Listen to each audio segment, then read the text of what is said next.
श्री रामकृष्ण लीला प्रसंग स्वामी शारदानंद जी द्वारा लिखित पाठ संख्या 16 बाल्यचरित तथा पितृवियोग। बालक का साहस। बालक के असीम साहस का परिचय भी क्रमशः मिलने लगा। वयोवृद्ध लोग जहाँ भूत प्रेत के भय से शंकित होते थे, बालक निडर होकर वहाँ आया जाया करता था। उसकी बुआ श्रीमती रामशीला पर कभी कभी श्री शीतला देवी का भावावेश होता था। उस अवसर पर उनमें संपूर्ण परिवर्तन हो जाया करता था। उस कामारपुकुर में अपने भाई के समीप वे रहती थीं। एक दिन अकस्मात उनको भावावेश होने पर परिवार के सभी लोग भयभीत हो उठे। साथ ही उनके मन में भक्ति का भी उदय हुआ। गदाधर ने भी उनके उस आवेश को श्रद्धा के साथ देखा, किंतु वह उससे किंचित मात्र भी न डरा। उनके समीप बैठकर उसने अत्यंत ध्यानपूर्वक उस परिवर्तन को देखा और बाद में यह कहा, बुआ जी के शरीर में जैसी देवी आई है, वैसी ही मेरे भी शरीर में आए तो बहुत अच्छा हो। बालक की मिलन शक्ति। कामारपुकुर से आधे कोस उत्तर में अवस्थित भूरशोभो अथवा भूरशोभा नामक गांव के दाता तथा भक्त जमींदार माणिक राजा की बात हम पहले कह चुके हैं। श्री क्षुदीराम जी की धर्मपरायणता से आकृष्ट होकर वे उनके अत्यंत घनिष्ठ मित्र बन चुके थे। एक दिन अपने पिता के साथ माणिक राजा के घर पर जाकर 6 वर्ष के बालक गदाधर ने चिर परिचित व्यक्ति की तरह निसंकोच उन लोगों के साथ ऐसा मधुर आचरण किया कि उसी दिन से वह उनका प्रिय बन गया। माणिक राजा के भाई श्री रामजय वंदोपाध्याय बालक को देखकर मुग्ध हो श्री क्षुदीराम जी से बोले, मित्र, तुम्हारा यह पुत्र साधारण नहीं है। ऐसा प्रतीत होता है कि इसमें देव अंश विशेष रूप से विद्यमान है। जब कभी भी तुम इधर आओ, इसे अपने साथ ले आना। इसे देखकर बड़ा आनंद होता है। इस घटना के बाद विभिन्न कारणों से कुछ दिन तक श्री क्षुदीराम जी माणिक राजा के घर नहीं जा सके। इसलिए माणिक राजा ने अपने परिवार की एक महिला को समाचार लेने तथा यदि स्वस्थ हो तो गदाधर को कुछ देर के लिए भूरशुबो गांव में लाने के निमित्त भेजा। पिता के आदेशानुसार बालक अत्यंत आनंदपूर्वक उस रमणी के साथ जाकर दिन भर वहां रहने के पश्चात सायंकाल से पूर्व विविध मिष्टान्न तथा उपहार स्वरूप कुछ आभूषणों को लेकर कामारपुकुर लौटा। गदाधर क्रमशः उस ब्राह्मण परिवार का इतना प्रेम पात्र बन गया कि उसके साथ लेकर श्री क्षुदीराम जी के भूरशुबो जाने में यदि कुछ दिन का विलंब हो जाता तो वे ही किसी को भेजकर उसे बुलवा लेते थे। गदाधर की चिंताशीलता का असाधारण परिणाम। इस प्रकार दिन, पक्ष तथा महीने बीतने लगे और बालक धीरे धीरे सप्तम वर्ष में प्रविष्ट हुआ। शैशव का माधुर्य घनीभूत होने के फलस्वरूप दिनों दिन वह सबका अधिकाधिक प्रिय होने लगा। गांव की महिलाएं अपने रसोई घर पर कोई सुंदर खाद्य वस्तु तैयार करते समय उसका कुछ अंश उसे कैसे खिलाया जाए, इस बात को पहले सोचा करती थीं। अपने घर के भोज्य पदार्थ गदाधर के साथ बांटकर खाने से ही उसके समवयस्क बालक बालिकाओं को परम तृप्ति का अनुभव होता था। पड़ोस के सब कोई उसके मधुर वचन, संगीत तथा आचरणों से मुग्ध होकर उसके बाल चापल्य को आनंद के साथ सहन करते थे। उस समय की एक घटना से उसके पिता, माता तथा बंधु वर्ग उसके विषय में विशेष चिंतित हो उठे। ईश्वर कृपा से जन्म से ही गदाधर का शरीर स्वस्थ तथा मजबूत था और जन्म के बाद अब तक वह कभी विशेष बीमार नहीं हुआ था। इसलिए गगनचर पक्षी की तरह बालक अपूर्व स्वतंत्रता तथा मानसिक प्रसन्नता से दिन बिताया करता था।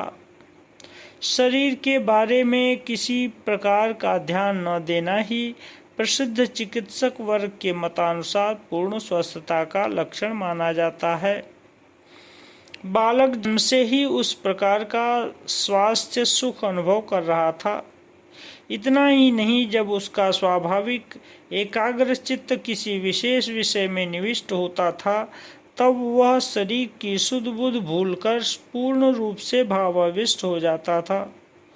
शुद्ध पवन से लहराते हुए हरे भरे खेत, नदियों के विरामहीन प्रवाह, पक्षियों का कलरव एवं सर्वाधिक रूप से सुनील गगन तथा उसके मध्यवर्ती प्रतिक्षण परिवर्तनशील मेघपुंज के माया राज्य आदि जब कोई दृश्य अपनी रहस्यमयी प्रतिमूर्ति की महिमा को उसके सम्मुख विस्तार कर उसे आकृष्ट करता था, तभी वह बालक आत्मा विस्मृत हो भावराज्य के किसी सुदूर प्रदेश में पहुंच जाता था।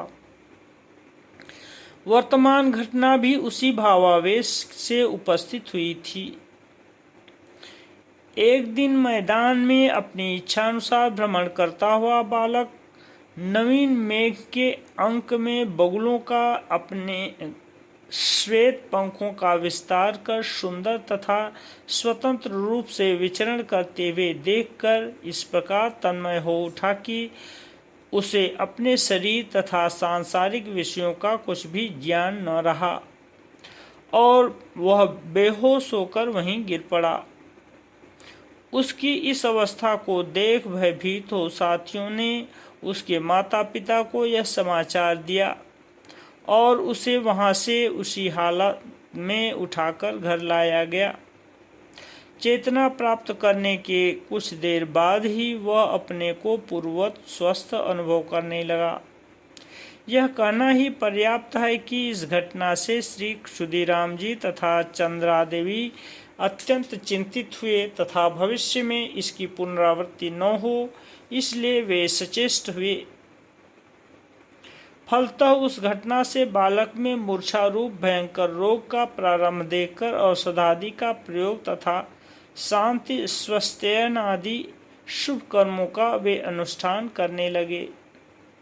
किंतु इस घटना के बारे में बालक गदाधर ने उनसे बारंबार यही कहा था कि एक अभिनव तथा अदृष्ट पूर्व भाव में उसका मन लीन हो जाने के कारण ही उसकी ऐसी अवस्था हुई थी एवं बाहर अन्य रूप से प्रतीत होने पर भी उसके अंदर चेतना तथा एक अपूर्व आनंदानुभूति विद्यमान थी।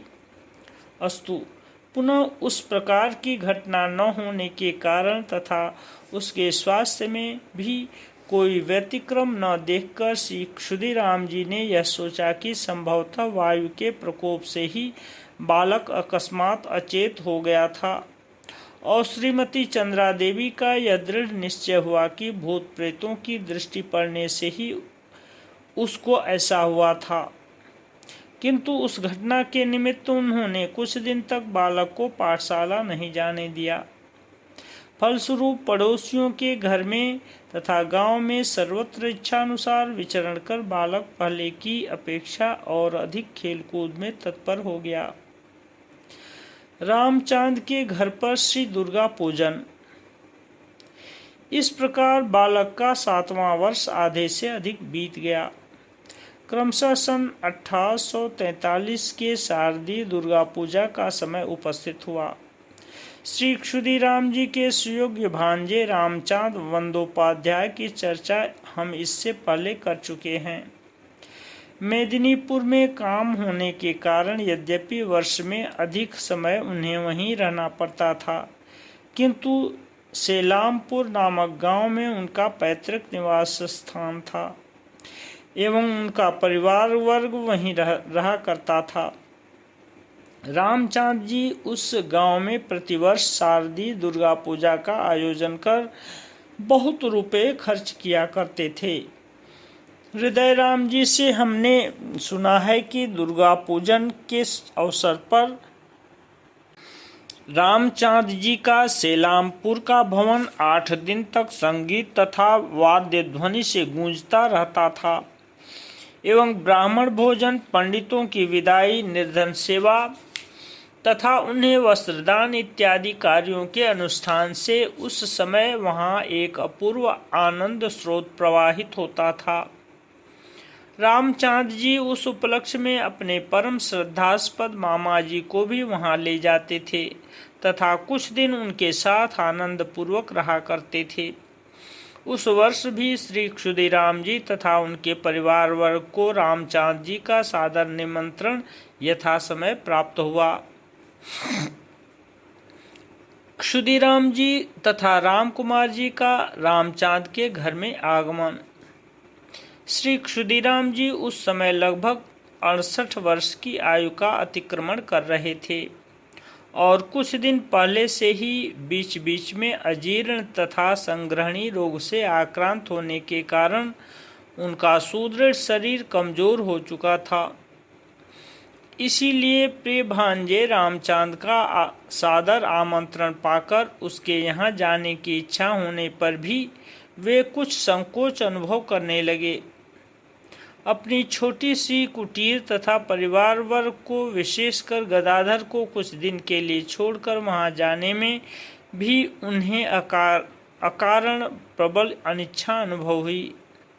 साथ ही वे यह सोचने लगे कि मेरा शरीर जिस प्रकार दिनों दिन दुर्बल होता जा रहा है, उसे देखते हुए इस वर्ष वहां न जाने पर भविष्य में फिर कभी मेरे लिए वहां जाना संभव होगा अथवा नहीं, कौन कह सकता है। अतः उन्होंने गदाधर को साथ ले जाने का निश्चय किया। दूसरे ही क्षण वे सोचने लगे कि गदाधर को साथ ले जाने से श्रीमती चंद्रा बहुत चिंतित रहेंगी।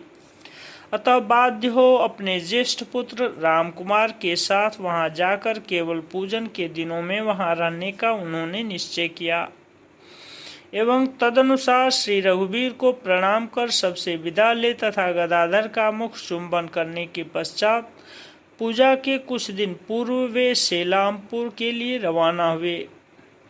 रामचांद जी भी अपने पूज्य मामा जी तथा भाई राम कुमार को अपने यहाँ आए हुए देखकर आनंदित हुए। श्री क्षुदीराम जी की बीमारी तथा देहावसान। वहां पहुंचने के बाद ही श्री क्षुदीराम जी पुनः संग्रहणी रोग से पीड़ित हुए तथा अष्टमी पूजन के ये तीनों दिन अत्यंत आनंद पूर्वक बीत गए, किंतु नवमी पूजन के दिन उस आनंद धारा में बाधा उपस्थित हुई। श्री क्षुदीराम जी के रोग ने अत्यंत प्रबल रूप धारण किया। रामचांद जी वैद्यों को बुलवाकर एवं अपनी बहन हेमांगिनी तथा रामकुमार की सहायता से यत्नपूर्वक उनकी सेवा करने लगे, किंतु पूर्व संचित रोग के उपशम होने का कोई लक्षण दिखाई नहीं दिया। नवमी का दिन तथा रात किसी प्रकार बीत गई तथा हिंदुओं की परस्पर मिलन की विशेष पवित्र तिथि विजयादशमी का प्रभात हुआ। श्री क्षुदीराम जी इतने दुर्बल हो गए कि बोलना भी उनके लिए कष्टप्रद हो गया। क्रमशः अपराह्न का समय उपस्थित होने पर दुर्गा प्रतिमा विसर्जन करने के पश्चात तत्काल ही अपने मामा जी के समीप पहुंचकर रामचांद जी ने देखा कि उनका प्राय अंतिम काल समीप आ गया है। पूछने पर उन्हें विदित हुआ कि श्री क्षुदीराम जी बहुत देर से बिना बोले चुपचाप अचेत जैसे पड़े हुए हैं। तब रामचांद जी रोते हुए उनको पुकार कर कहने लगे, मामा जी, आप तो सदैव ही श्री रघुवीर रघुवीर कहा करते थे, अब क्यों नहीं कह रहे हैं। रघुवीर का नाम सुनते ही श्री क्षुदीराम जी होश में आ गए और धीमे कंपित स्वर में उन्होंने कहा, कौन? रामचांद? प्रतिमा विसर्जन कराए? अब एक बार मुझे उठाकर बिठा दो। अनंतर रामचांद जी, हेमांगिनी तथा रामकुमार जी, इन तीनों ने मिलकर उन्हें धीरे से उठाकर सैया पर बिठाया।